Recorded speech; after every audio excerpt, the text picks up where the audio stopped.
Hello students. पिछले lecture में हम पढ़ रहे थे भारत की जलवायु और हमने इसमें पढ़ा था कि भारत की जलवायु जो है उसको हम 4 ऋतुओं में विभाजित करते हैं। शीतकाल, ग्रीष्मकाल, वर्षा काल और शरद ऋतु। इन 4 ऋतुओं में भारत की जलवायु को हमने बांटा है।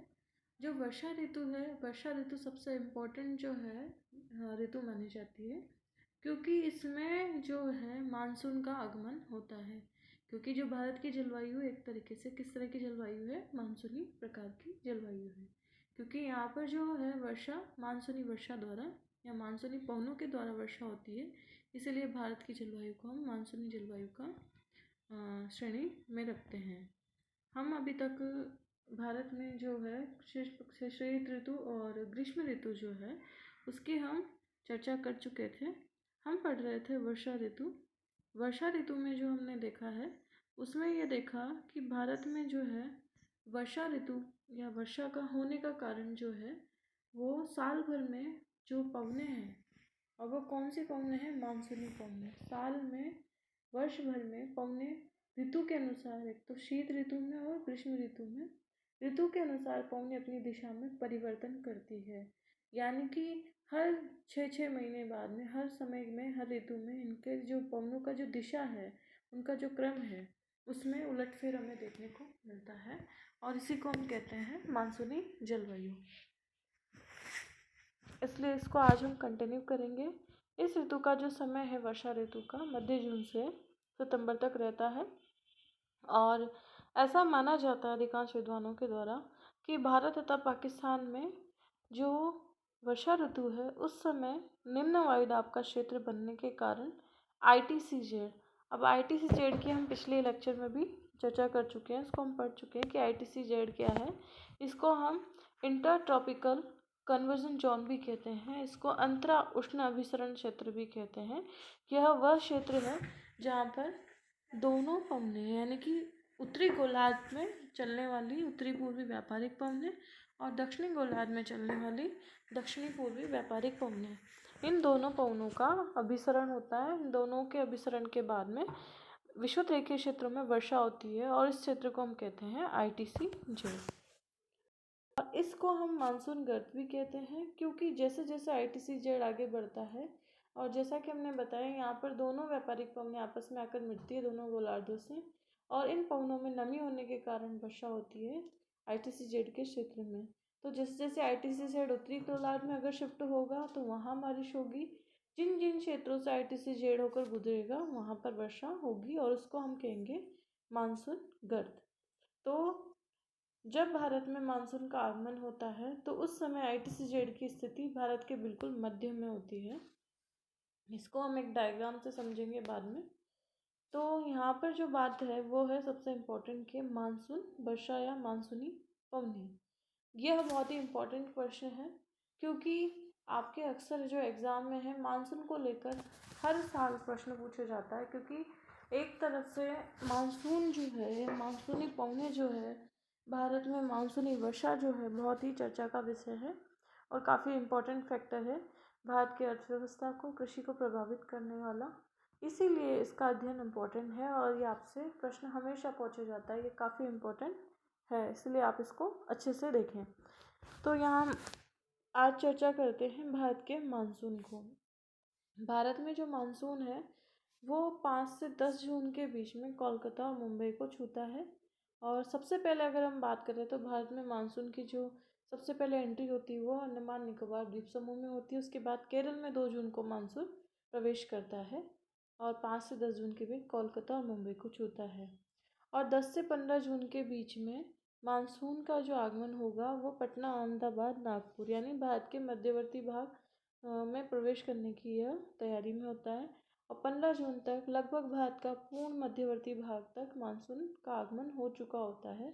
और इस मानसून के आगमन को हम क्या बोलते हैं, मानसून विस्फोट कहते हैं।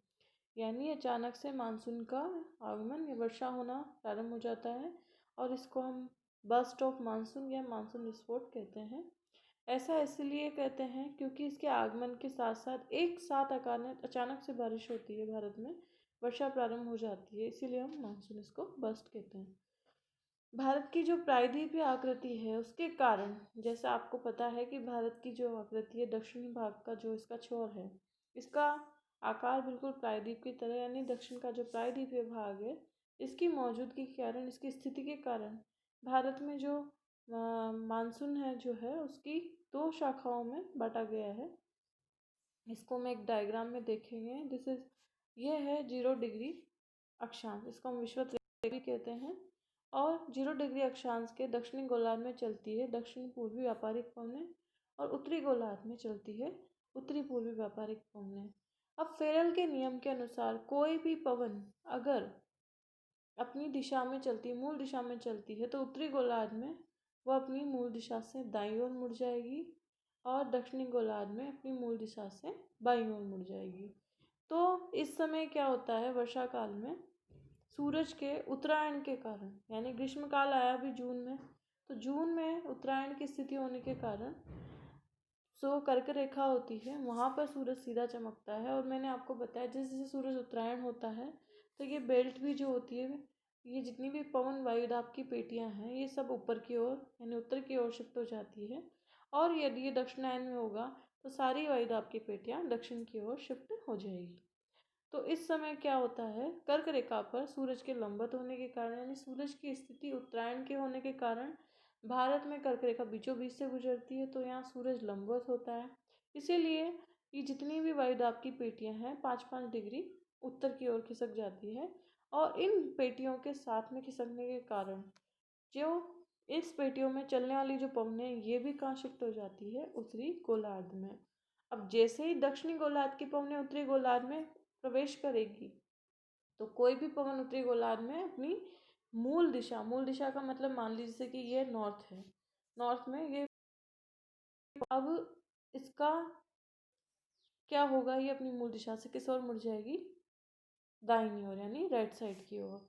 इसीलिए भारत में जो दक्षिणी पूर्वी व्यापारिक पवनें होती है, जैसे ये प्रवेश करती है कहाँ पर, उत्तरी गोलार्ध में, इनकी दिशा भारत के दक्षिण पश्चिम से हो जाती है, यानी यह पश्चिम और यह दक्षिण, भारत के दक्षिण पश्चिम से पवनें तेजी से महासागरीय भागों से होते हुए भारत की ओर प्रवेश करती है। और इन्हीं से भारत में वर्षा होती है और इनको हम कहते हैं दक्षिणी पश्चिमी मानसूनी पवनें।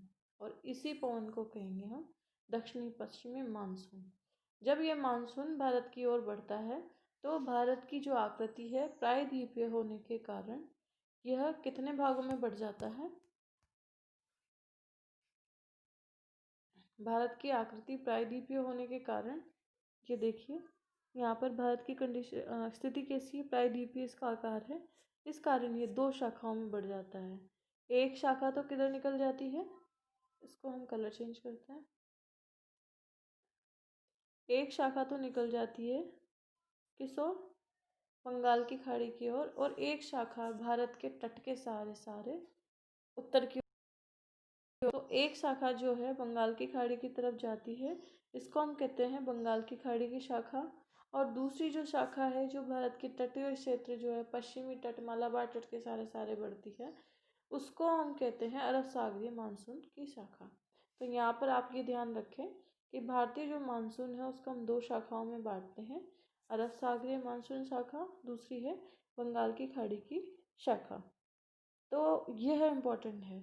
अब बात यह आती है कि भारत में जो है पश्चिमी तट का, पश्चिमी घाट और पर्वत जो है यह बिल्कुल कैसे हैं, समानांतर है शाखा के, किसके, अरब सागरीय शाखा के। अरब सागरीय शाखा द्वारा भारत के पश्चिमी तट में, पश्चिमी घाट पर्वत में, महाराष्ट्र में, गुजरात में और मध्य प्रदेश के अधिकांश हिस्सों में बारिश होती है। और जो दूसरी जो अरब सागरीय शाखा है इसके द्वारा भारत के पश्चिमी घाट के पर्वत के पश्चिमी काल पर तटीय भाग में तुलना में अधिक वर्षा होती है। यानी कि जो, अगर हम इसकी कहें, इसका जो पश्चिमी ढाल है, यह केरल वाला जो तट है, इस शाखा से काफ़ी ज़्यादा मात्रा में वर्षा की जाती है, किसके द्वारा, अरब सागरीय मानसूनी वर्षा और पवनों द्वारा। उदाहरण इसका है जो महाबलेश्वर है वहाँ पर 650 सेंटीमीटर वर्षा होती है, जबकि मुंबई में मात्र 190 सेंटीमीटर वर्षा होती है। उसका कारण ये है कि यह वृष्टि छाया प्रदेश है। जैसे पुणे में मात्र 60 सेंटीमीटर वर्षा होती है, तो ये जो है, मान लीजिए जैसे कि ये है पश्चिमी घाट। अब इस पश्चिमी घाट के सारे सारे पवनें चल रही है। अब जैसे ही पवन एंटर करेगी तो ये आगे बढ़ेगी, तो उसका कुछ क्षेत्र जो है बिल्कुल जो वृष्टि छाया क्षेत्र के आड़ में आ जाता है, वहाँ तक पवनें नहीं पहुँच पाती है और यहाँ पर वर्षा न के बराबर हो जाती है और आगे चलकर ये वर्षा कराती है पवनें। और ऐसे क्षेत्र जो वर्षा के अभाव में रह जाते हैं पर्वतीय ढालों के सहारे, उनको हम बोलते हैं वृष्टि छाया क्षेत्र। अरब सागर जो शाखा है राजस्थान से गुजरती हुई हिमालय से टकराती है और जम्मू कश्मीर के बाद जम्मू कश्मीर एवं हिमाचल पर्वतीय क्षेत्रों से होते हुए ढालों पर वर्षा करती है। किन पर? पर्वतीय ढालों पर। और राजस्थान से गुजरने के बावजूद भी जो अरब सागरीय मानसून की जो शाखा है, इसके द्वारा वर्षा नहीं हो पाती है।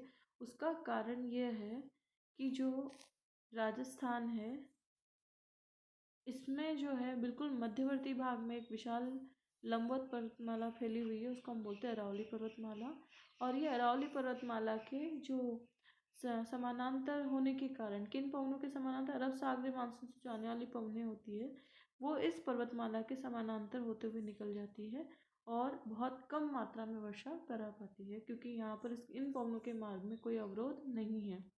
इसलिए इस मानसूनी अरब न के बराबर वर्षा होती है। अगला है सिंध प्रदेश, यानी पाकिस्तान का जो सिंध प्रदेश है, यहाँ से आने वाली गर्म और शुष्क हवाएं जो मानसूनी पवनें होती है, उनकी सापेक्षिक आर्द्रता को कम कर देती है। इसके कारण भी यहाँ पर वर्षा कम होती है। और दूसरी ओर अगर हम बात करें, भारत का जो पूर्वी भाग है, जिनमें गारो खासी जैंता की जो पहाड़ियाँ हैं, इनकी आकृति कीप की तरह है। और जैसे ही पश्चिमी बंगाल की खाड़ी से जैसे ही मानसूनी पवनें आती है, तो इन पहाड़ियों की आकृति कीप की तरह होने के कारण ही इनसे टकराकर बहुत अधिक मात्रा में वर्षा करती है। और इसी कारण से यहाँ पर जो है भारत में सबसे ज़्यादा सर्वाधिक वर्षा वाला क्षेत्र मासिनराम स्थित है, जो कि विश्व में सबसे ज़्यादा वर्षा प्राप्त करने वाला क्षेत्र है, जो कि मेघालय में स्थित है। और इस क्षेत्र में क्या है, पवनमुखी ढाल है और वर्षा की मात्रा तुलनात्मक रूप से जो पवन विमुखी ढाल होता है उस पर बहुत कम होती है। उदाहरण की तरह हम देख सकते हैं शिलोंग जो है, यानी मेघालय की जो कैपिटल है शिलोंग, वहाँ पर वर्षा होती है 143 सेंटीमीटर, जबकि गुवाहाटी में 100 सेंटीमीटर वर्षा होती है, जो कि चेरापूंजी से काफ़ी कम है। बल्कि क्योंकि ये किस भाग में स्थित है, इन प्रवाहियों के पवन विमुखी ढाल में स्थित है। हम इस डायग्राम से देख सकते हैं, यहाँ हम देखेंगे कि एक शाखा जो है बंगाल की खाड़ी में प्रवेश कर रही है, दूसरी है अरब सागरीय मानसून की शाखा। ये शाखा जो है अरब सागरीय मानसून की शाखा यहाँ से प्रवेश करती हुई आगे बढ़ती है और उत्तरी पूर्वी मानसून की शाखा इस तरीके से प्रवेश करती है। तो यह है मेघालय का भाग शिलोंग। और यहाँ पर जो है गारो खासी जयंतिया जो 3 पहाड़ियाँ हैं, इनकी आकृति कीप नुमा होने के कारण यह विश्व में सर्वाधिक वर्षा होती है। अरब सागरीय शाखा तुलनात्मक दृष्टि से बंगाल की खाड़ी की शाखा से अधिक शक्तिशाली होती है। मानसून द्वारा लाई गई आर्द्रता का 65% भाग अरब सागरीय सागर से आता है, जबकि भारत की मात्र 35% भाग बंगाल की खाड़ी से है। तो यहाँ पर जो सबसे ज़्यादा महत्वपूर्ण जो शाखा है मानसून की, वो है अरब सागरीय मानसून। बंगाल की खाड़ी की शाखा पश्चिम बंगाल होते हुए मैदानी भागों में प्रवेश करती है, जैसा कि अभी मैंने बताया इस प्रकार से। और बिहार, यूपी होते हुए हरियाणा, पंजाब और राजस्थान तक पहुंचती है। पूर्व से पश्चिम की ओर ये, जैसे देखेंगे पूर्व से पश्चिम की ओर ये भारत में जो प्रवेश करती है। और वर्षा की मात्रा जैसे जैसे पूर्व भाग से पश्चिम की ओर बढ़ेगी, वो मात्रा घटती चली जाएगी। और ग्रीष्मकालीन मानसून के समय कोलकाता में लगभग 120 सेंटीमीटर वर्षा होती है, जबकि पटना में 105 सेंटीमीटर। तो यहाँ अलग अलग जो शहर हैं उनमें वर्षा की मात्रा के बारे में बताया गया है। तो ये तो थे इम्पॉर्टेंट फैक्टर वर्षा को लेकर, भारत में मानसून के प्रवेश को लेकर। यहाँ हम इस डायग्राम में देख सकते हैं कि भारत में मानसून का जो लौटने का समय है वो किस तरीके से है। यानी 1 सितंबर तक मानसून पूर्ण रूप से भारत के संपूर्ण भाग को पार कर चुका होता है। अब वापस ये लौटने की तैयारी में होता है। कब? 1 सितंबर से लगभग 15 सितंबर के बाद से। और अंततः जो सबसे लास्ट है 15 दिसंबर और 1 नवंबर के बाद और 15 दिसंबर के बीच में यह मानसून किस ओर से लौटेगा, उत्तरी पूर्वी शाखा के साथ में, क्योंकि उस समय वापस पुनः जो भारत में जो पवने हैं वो भारत में जो है दक्षिणायन की स्थिति उत्पन्न होने लग जाती है और पवनों का क्रम वापस उलट जाता है। वापस उत्तरी गोलार्ध में उत्तरी पूर्वी पवनें चलने लग जाती है और उत्तरी पूर्वी पवनों के बहाव के कारण ये मानसून की दिशा भी कैसी हो जाती है, उत्तरी पूर्वी हो जाती है। इसी कारण जब मानसून लौट रहा होता है तो उस समय जो उत्तरी पूर्वी मानसूनी पवनें होती है वो लौटते हुए बंगाल की खाड़ी से होकर गुजरती है और यहाँ से आर्द्रता ग्रहण करने के कारण जब तमिलनाडु वाले क्षेत्र से गुजरती है तो लौटते हुए मानसून से आंध्र प्रदेश, तमिलनाडु, अधिकांशतः तमिलनाडु वाले क्षेत्र में सर्दियों में तेजी से बारिश होती है। किससे? लौटते हुए मानसून से। तो आपसे ये अक्सर प्रश्न पूछा जा सकता है कि लौटते हुए मानसून से वर्षा है, अधिकांश तो वो है तमिलनाडु। अब अगली ऋतु है शरद ऋतु। शरद ऋतु वर्षा के बाद में शरद ऋतु का आगमन होता है, यानी कि हल्की हल्की सर्दी पड़ना प्रारंभ हो जाता है और इसका जो समय है वो अक्टूबर से मध्य दिसंबर तक होता है। इसे लौटती हुई मानसून का मौसम भी कहा जाता है। किस समय मानसून लौट रहा होता है और दक्षिणी पश्चिम मानसून का आगमन अचानक विस्फोट रूप में होता है, लेकिन इसका जो लौटना होता है वो बहुत ही धीरे धीरे होता है। उत्तर भारत में इस मौसम में प्राय वर्षा नहीं होती है, लेकिन बंगाल की खाड़ी में चक्रवाती है वर्षा, इसमें चक्रवाती विकसित होते हैं जो पूर्वी तट के सहारे उत्तरी पूर्व से दक्षिण पश्चिम की ओर चलते हैं और इन चक्रवातों से तमिलनाडु में क्या होती है और श्रीलंका में वर्षा होती है पर्याप्त मात्रा में। और अधिकांश जो वर्षा होती है इस भाग में लौटते हुए मानसून से यानी उत्तरी पूर्वी मानसून से अक्टूबर नवंबर के महीनों में ही होती है। तो ये थी मानसून का पवनों का प्रकार, मानसूनी पवनों से होने वाली वर्षा। अब हम पढ़ेंगे भारत में मानसून को लेकर अलग अलग विद्वानों के क्या विचार हैं, उन्होंने क्या क्या मान्यताएं दी है कि भाई मानसून जो है वो उसकी उत्पत्ति का कारण क्या है। तो अलग अलग विद्वानों ने मानसून की उत्पत्ति को लेकर भिन्न भिन्न मत दिए हैं। तो जो अगली क्लास है उसमें हम भारतीय मानसून की उत्पत्ति को लेकर जो सिद्धांत दिए गए हैं उनको एक एक करके हम उस पर चर्चा करेंगे। दक्षिणी पश्चिम मानसून का अचानक विस्फोट में रूप में होता है, परंतु ये लौटते हुए मानसून से इसका धीरे धीरे लौटना इसका होता है। तो ये जो इम्पोर्टेंट फैक्ट है इसको आप ध्यान रखना है। अब अगली जो लेक्चर है उसमें हम देखेंगे मानसून की उत्पत्ति के सिद्धांत। मानसून की उत्पत्ति में जो प्रमुख सिद्धांत है उसमें तापीय सिद्धांत जो कि एडमंड हेले ने दिया था, और दूसरा है विषुवत-रेखीय पछवा कोण सिद्धांत जो कि हरमन क्लॉन ने दिया था, जेट स्ट्रीम सिद्धांत और अल नीनो सिद्धांत। ये 4 सिद्धांत सर्वाधिक प्रचलित है और इसको हम अगली क्लास में एक एक करके लेक्चर में डिटेल में डिस्कस करेंगे। आज के लिए काफ़ी है। Thank you.